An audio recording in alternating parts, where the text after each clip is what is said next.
Hello, good evening, and welcome to another podcast by myself and Discover with Spinati. Today's podcast number 20th, on day 20th. I started this 20 days ago. Today's day 20th and podcast 20th of doing it live. I've had an incredible experience so far, and today we're talking about paralysis by analysis and how to overcome this common struggle that everyone faces when they come to actually want to make a decision. We're gonna actually come up with strategies to overcome these, actually very practical strategies, because this is something that really everybody struggles with, including myself, and it leads to inaction. It leads to us not doing anything, and it's called paralysis by analysis. And we're going to learn how to escape this and how to avoid paralysis by analysis. Before we keep going, our sponsor for the show is Spinati Dentistry. Spinati Dentistry is a cosmetic and family dental clinic located on Hyde Park in Sarnia. They have won many accolades, such as the 2024 Consumer Choice Awards and many others as well.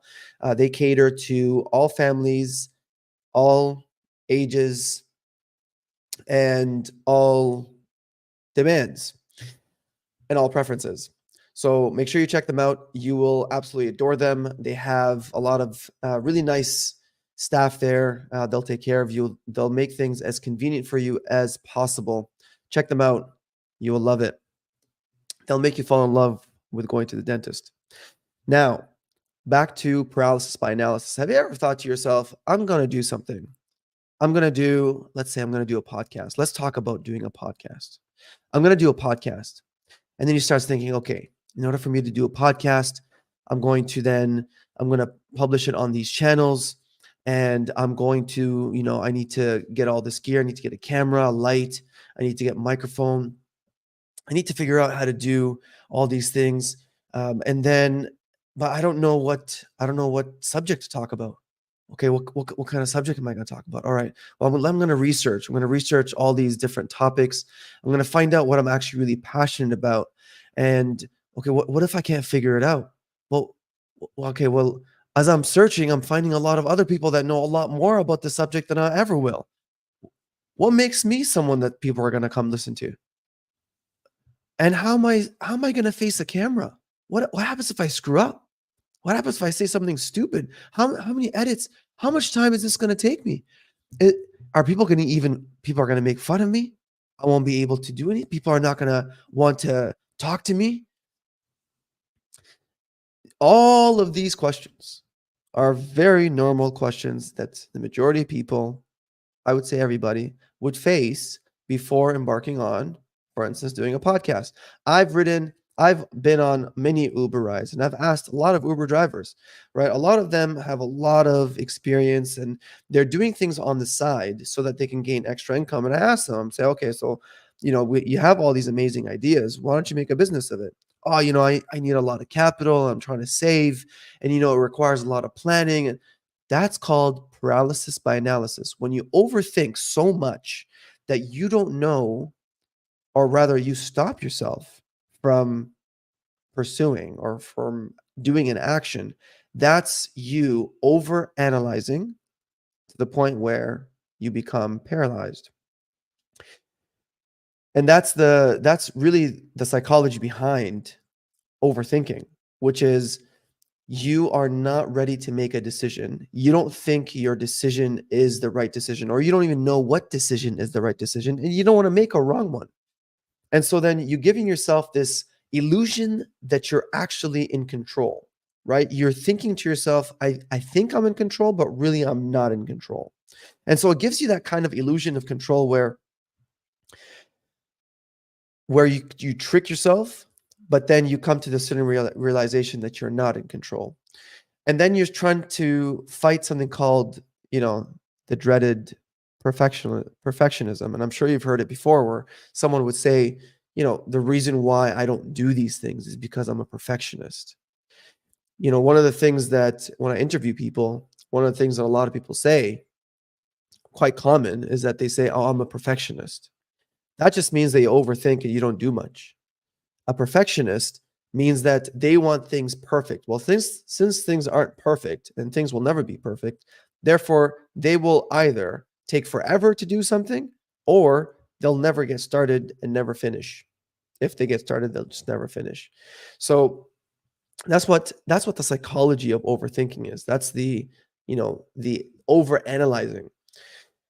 And unfortunately, it does impact us quite a bit with regards to our business and our life. There's a story of this girl named Sarah, and she wanted to start a company. And so she did a lot of research because she wanted to hire a development firm for her company. It was a tech company. She wanted to hire a development firm, and she had a team as well that was waiting for her to make that decision. Well, she started researching all these different kind of developers, and she started weighing all the pros and cons. She started asking a lot of people, doing her due diligence, and then weeks turned into months, and she started losing ground in terms of how her company was doing. People are started becoming very impatient. They're losing morale on her team. And she, in the tech industry, you have to move incredibly quickly.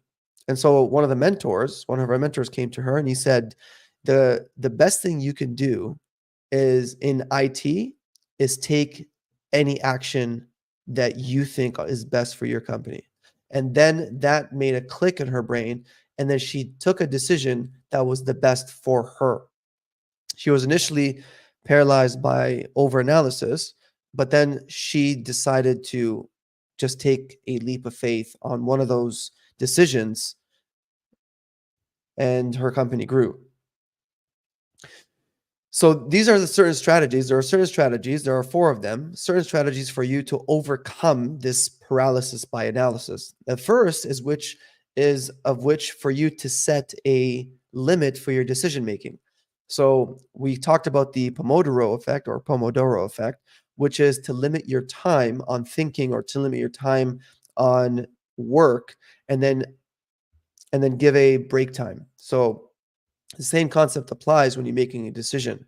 When you're making a decision, you should really just put a time limit. So put a day, 2 days, and say by the end of 2 days, or by the end of 10 minutes, or by the end of an hour, or by the end of 25 minutes, whatever your limit is, you say, I'm going to make a decision.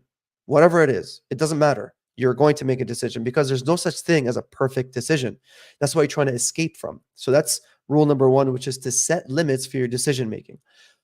The rule number two for overcoming paralysis by analysis is to literally embrace the good enough. Now, there is such thing as satisficing, or it's satisfactory. It's good enough.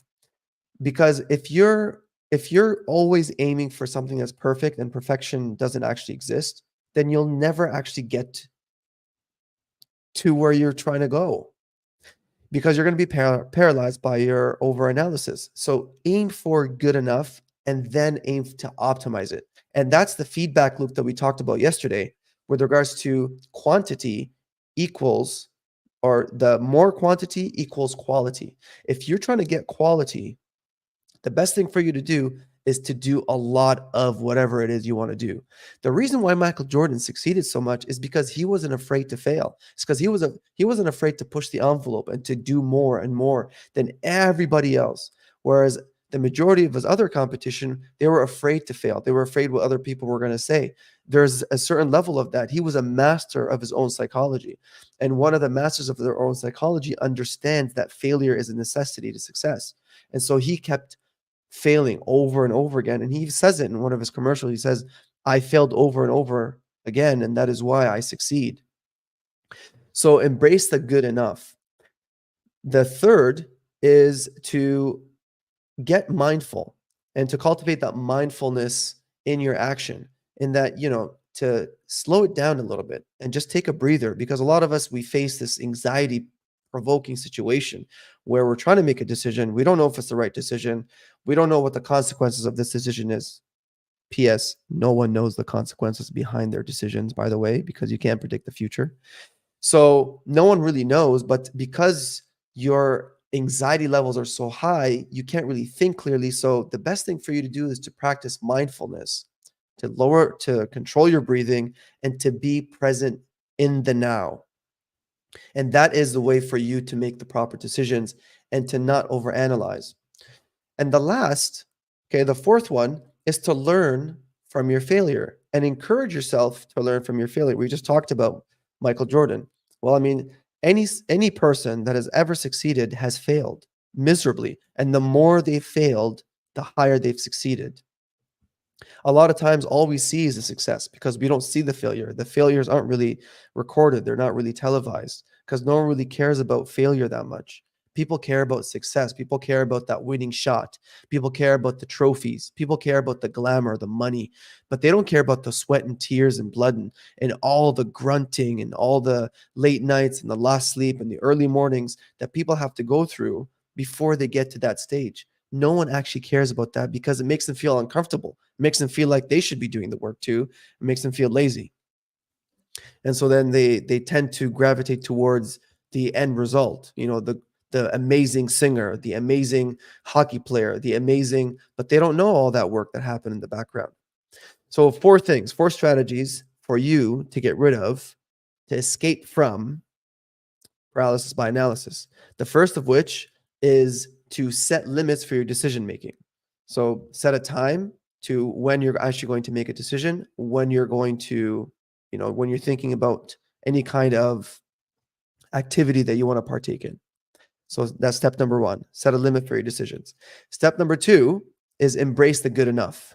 So it's good enough for you. So you do your research, you do your due diligence, and then you make a decision. Embrace the good enough. There is no such thing as perfection, and aim to optimize through that feedback loop so that the more that you do, the more you realize what mistakes you're doing. You ask people, okay, how can I improve? And you go back and you redo it. You do it again and you do it again, and you keep on that feedback loop.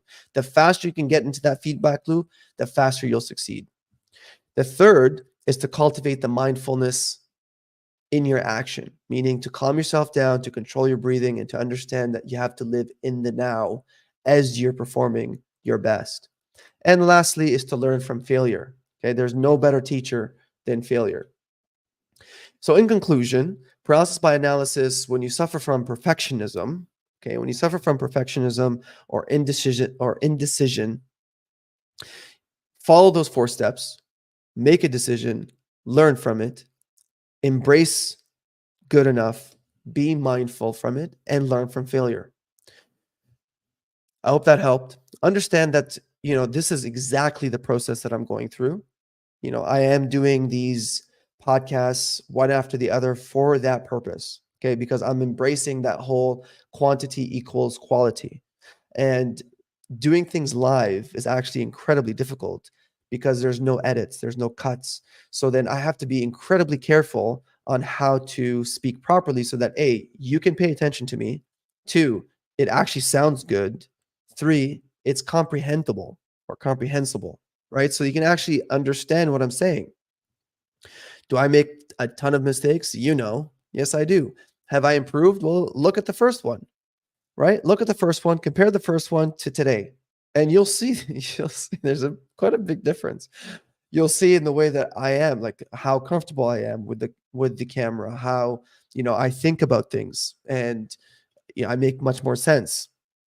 A lot of times I'm watching these videos and I'm like, my goodness, that's so cringe. But I understand that there's a process, right? No one's born good at anything, right? There's a process. So this is part of the process. I have big plans. I have big things that I plan to do. And so this is one of the first things that I'm planning on doing.